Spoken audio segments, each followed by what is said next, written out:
The morning arrived slowly, the way it does in quiet places where the world still remembers how to move gently.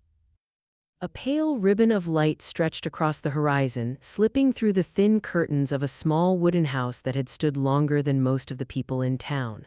Outside, the wind moved softly through the grass, carrying the faint scent of soil and dew. Inside, the house was silent except for the quiet ticking of an old wall clock. At the small kitchen table beside the window sat a woman who had lived long enough to watch 3 different centuries touch the world. She was 100 years old. Her hands were thin and deeply lined, the skin like delicate paper folded 1,000 times by time, yet they were steady as she wrapped both palms around a warm ceramic bowl. Steam curled gently upward. Oatmeal. The same breakfast she had eaten more mornings than she could remember. She lifted the spoon slowly, watching the sun rise over the hills beyond her window. Morning light brushed across her silver hair, turning it almost golden for a moment. The quiet felt familiar, comfortable. When you live long enough, silence becomes an old friend. The front door creaked softly. Footsteps followed, careful ones, respectful ones. A young man stepped into the kitchen, pausing when he saw her sitting there in the soft light. He had a small notebook in one hand and the curious eyes of someone who had come searching for answers. People had been visiting her more often lately. Doctors, journalists, students. Everyone wanted to know the same thing. How had she lived so long? He pulled out a chair across from her. "Good morning," he said gently. She turned her head and a small smile appeared on her face. Age had softened her voice, but it still carried warmth. "Morning," she replied. The young man hesitated for a moment before speaking again. "I hope you don't mind me asking," he said, "but everyone in town says you're the oldest person around for miles." She chuckled quietly, a dry but kind sound. "Well," she said, stirring the oatmeal slowly, "most of the others have already taken their long nap." The young man smiled. He opened his notebook. "I'm writing a piece about long life," he explained. "Doctors keep talking about medicine and genetics, but people say you always tell a different story." She raised an eyebrow. "Do they now?" He leaned forward slightly. "They say you know the real secret." For a moment she didn't answer. Instead she looked out the window. The sun was climbing higher now, painting the fields with warm gold. She had watched that same sunrise from this same window for more than 50 years. And yet it never looked exactly the same. That was one of life's quiet miracles. She tapped the spoon lightly against the bowl. "You want to know why I'm still here?" she asked. "Yes," he said quickly. Her eyes returned to him, sharp despite the century behind them. "It's not luck," she said. He wrote that down. "It's not money either, I never had much of that." He nodded again. "And it's certainly not doctors," she laughed softly. "Most of the doctors I knew are long gone." The young man looked up from his notebook. "Then what is it?" She took another slow spoonful of oatmeal before answering. The warmth of it spread through her chest the same way it always had. "Well," she said thoughtfully, "if I had to point a finger at something, I'd say 5 foods carried me through 100 years." The young man blinked. "5 foods?" She nodded. "5 simple things I ate almost every week of my life." He leaned forward even more now, intrigued. "Like a diet?" She shook her head slowly. No, diets are for people who are trying too hard." A faint smile touched her lips. "These were just ordinary foods, the kind poor people eat." She rested the spoon in the bowl. "Each one kept me alive through a different chapter of life." Outside, a bird landed on the fence near the window. She watched it for a moment. "I grew up when food wasn't something you wasted," she continued. "There were winters when the cupboards looked empty and summers when every bite came from hard work." The young man scribbled quickly in his notebook. "You must have seen incredible changes," he said. "Oh, I've seen the world turn upside down a few times," she replied. Her eyes grew distant for a moment. "I was born before airplanes filled the skies, before televisions filled living rooms, before half the medicines people depend on even existed." The young man looked at her with amazement. And yet you're still here. She nodded once. Still breathing. Her gaze softened. I've buried friends, brothers, my husband, she paused, even one of my children. The young man stopped writing. Grief still had a quiet presence in the room, even after all those years. But life keeps moving, she said gently. The clock ticked again on the wall. And somehow so did I. She lifted the bowl again, finishing the last spoonful. The young man waited patiently. So what are the 5 foods? He asked. She placed the bowl down and wiped her hands slowly on a cloth.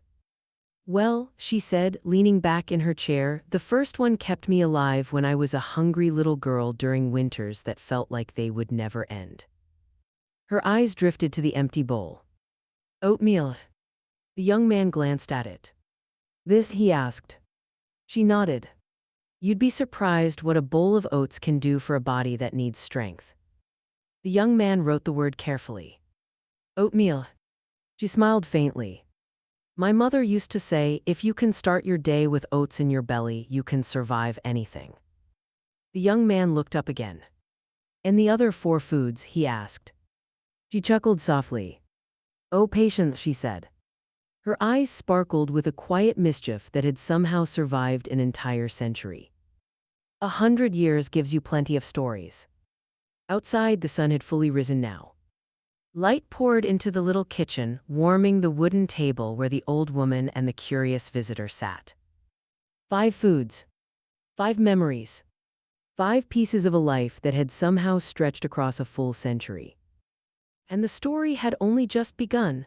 The young man adjusted himself in the wooden chair, his notebook open and pen ready.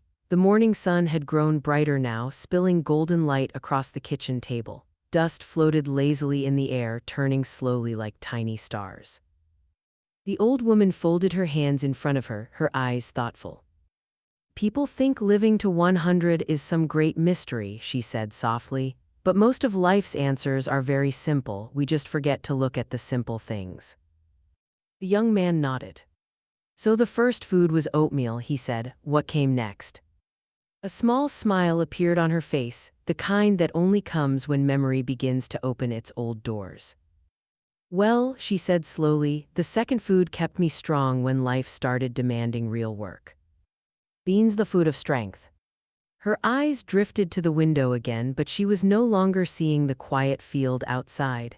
She was seeing a much older world. I was 19, she began, young, stubborn, and poor as dry dirt. The young man smiled faintly as he wrote.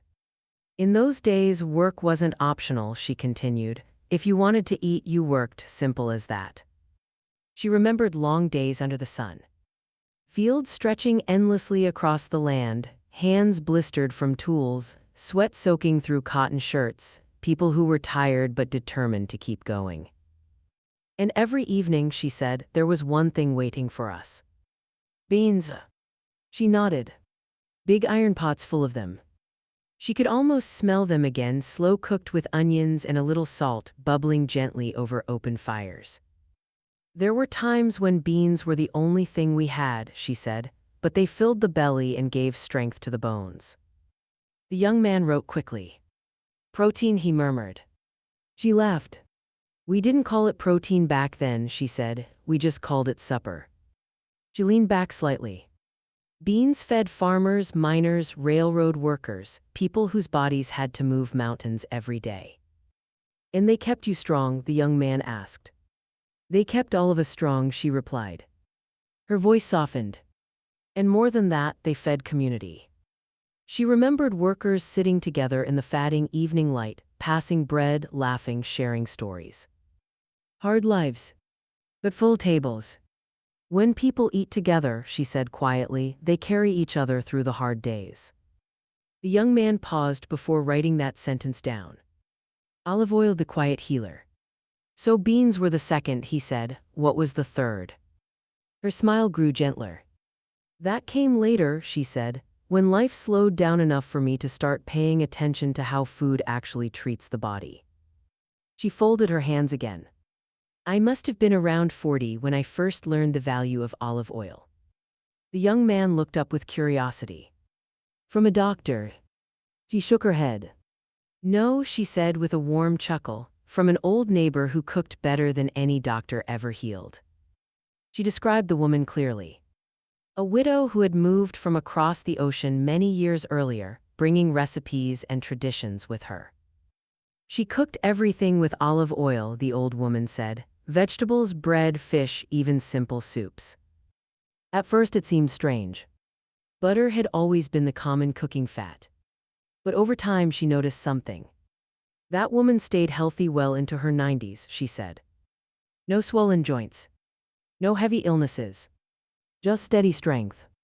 She told me once, the old woman continued, good oil keeps the heart soft and the blood moving. The young man scribbled again. Healthy fats, he whispered.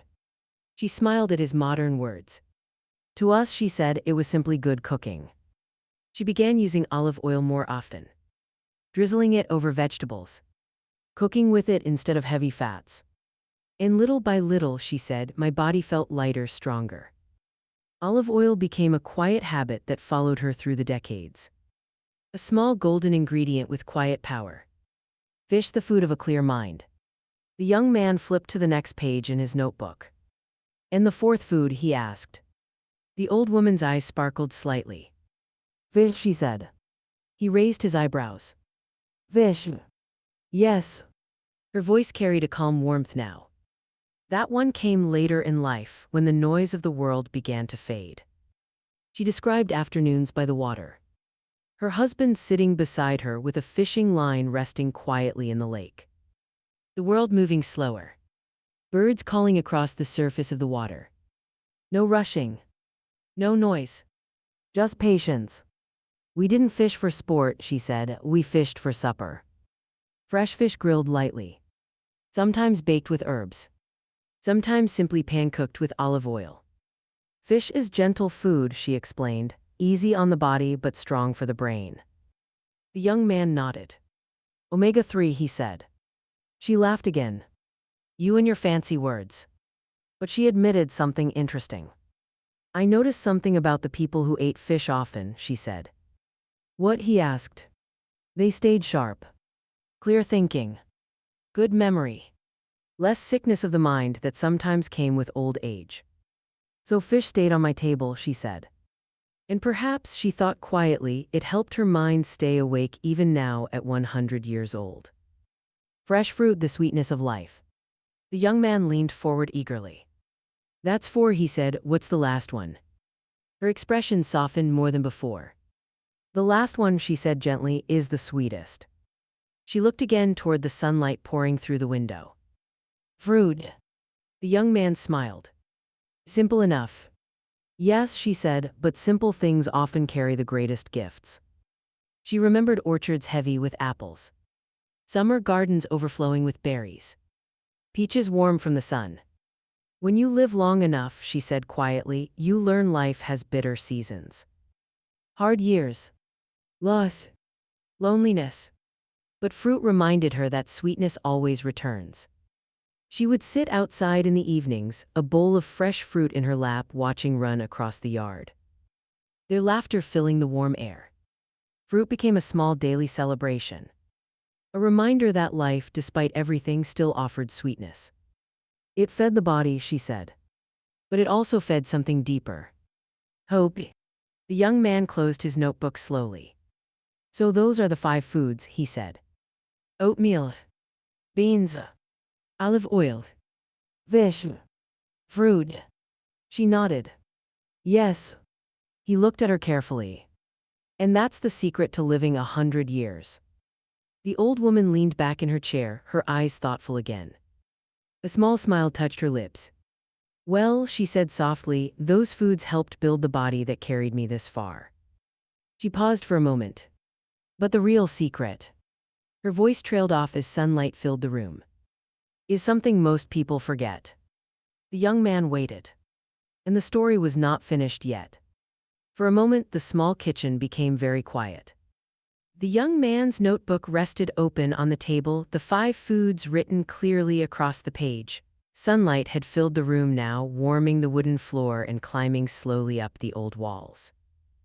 Outside, the day had begun in earnest. Somewhere in the distance, a dog barked and a tractor hummed faintly across the fields. But inside the kitchen, time seemed slower. The young man tapped his pen gently against the paper. "So that's the secret?" he asked. "5 foods." The old woman studied him carefully, her pale eyes thoughtful. Then she chuckled. "Oh no," she said softly. "If living to 100 were that easy, the whole world would be full of old people."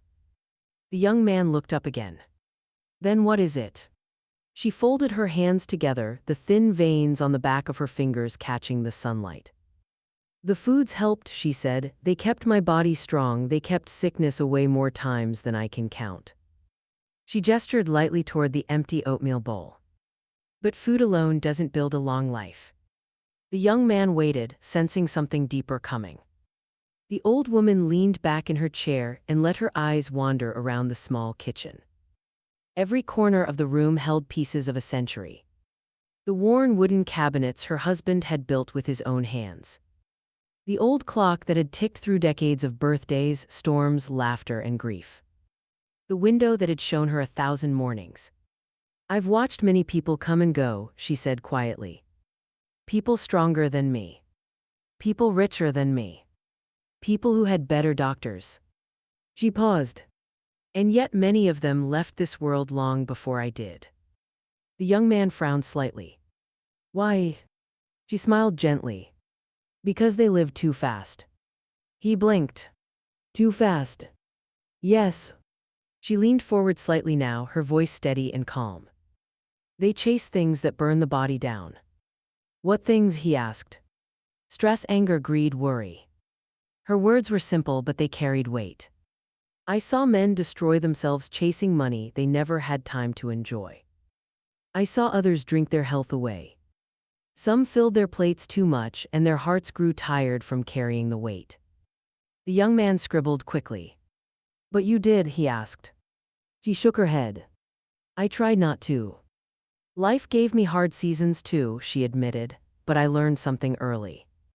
"What?" She lifted one finger slowly. "Eat simple." A second finger rose. "Move your body." A third. "Sleep when the sun tells you to." The young man looked up. "That sounds almost old-fashioned." She laughed warmly.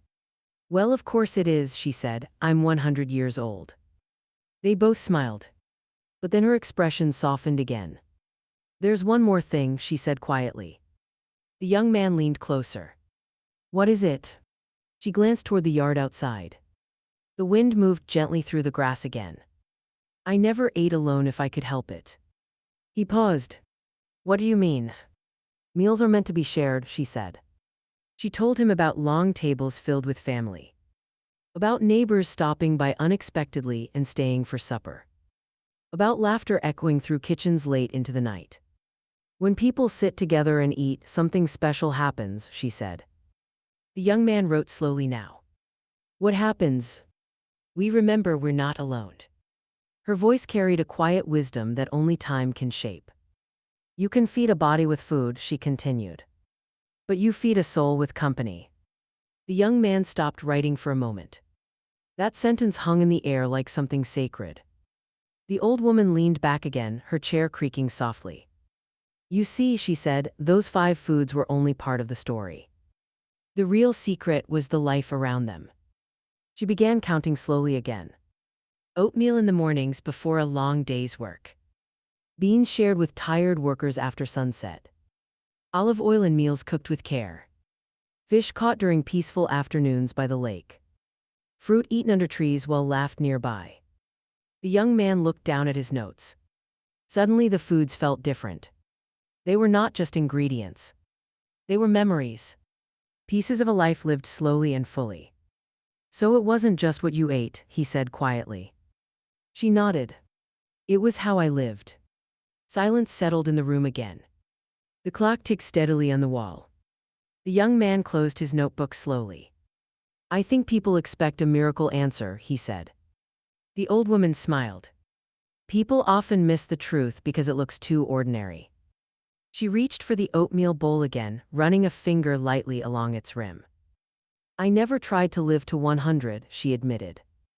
I only tried to live each day well. The young man sat quietly, letting her words settle. Outside the window, the sun had climbed higher into the sky. The day was fully awake now. He looked at her again, studying the peaceful expression on her face. Do you ever think about how many years you've lived? He asked.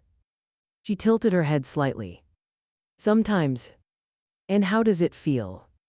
She smiled softly, her eyes bright with quiet gratitude. Like watching a very long sunrise.